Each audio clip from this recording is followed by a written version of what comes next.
Alors je reçois Nelly Leduc qui vient d'un autre lac, le lac d'Annecy, juste à côté de chez nous. Merci Nelly.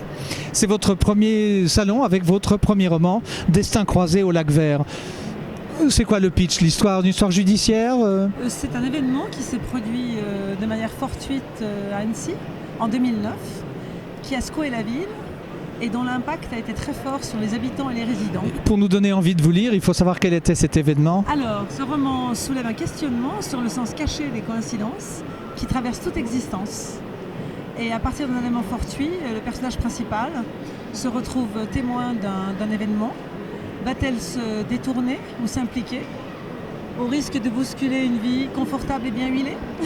C'est l'histoire du témoin qui se dit est-ce que je dois aller dire aux gendarmes ou je dois alerter quelqu'un? Est-ce que c'est un thème qui vous touche personnellement? Tout à fait, oui, parce qu'à partir de ces coïncidences, qui sont des événements fortuits, cela provoque une prise de conscience personnelle et la personne qui est impliquée a toujours ce souci de se dire est-ce que je me détourne, est-ce que je m'implique, que vais-je faire?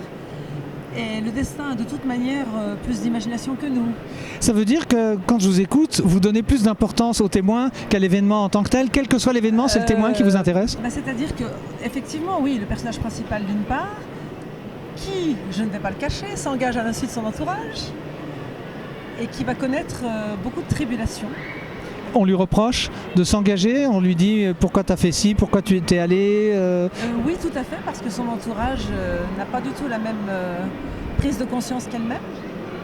Alors il y a une galerie de personnages hauts en couleur qui entoure mon personnage principal, si vous voulez, qui s'appelle Clélia Leroy. Et à partir de là, un proche d'elle-même va entamer un périple en forêt tropicale et poursuivre l'affaire Tescaras aux Caraïbes. Ah voilà, alors donc roman d'aventure. Roman d'aventure qui débute sur les rives du lac d'Annecy et dont l'action évolue entre la France, la Suisse et les Petites Antilles. Donc un lecteur genevois moyen devrait être intéressé, on s'y reconnaît?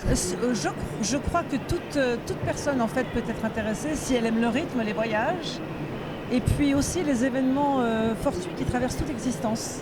Est-ce que vous avez travaillé dans le milieu du voyage Tout à fait, oui. Durant une dizaine d'années, j'ai évolué dans l'événementiel. Donc les réservations de billets pour aller aux Antilles, c'est bon, vous connaissez les bons prix? Entre autres, mais ce n'était pas à ce niveau-là que j'ai évolué, c'était plutôt pour faire connaître des produits touristiques pour le compte de la Maison de Savoie. Ah, très bien. Dans toute l'Europe, et j'ai fait beaucoup de workshops où je présentais des packages en hôtel, en station, pour tout groupe. Société, groupe, individuel, entre autres. Et je croquais les gens sur le vif et je me suis toujours promis d'écrire un livre un jour à partir de tous ces éléments et toutes ces rencontres. Alors il y a une dame qui a l'air d'être intéressée sur le stand par votre livre. On va vous laisser. Nelly Leduc, Destin croisé au lac vert aux éditions Eclectica, et on salue Estelle Gita bien sûr. Bon salon et puis peut-être pourquoi pas on va vous retrouver sur notre catalogue de France Loisirs Suisse. Merci beaucoup.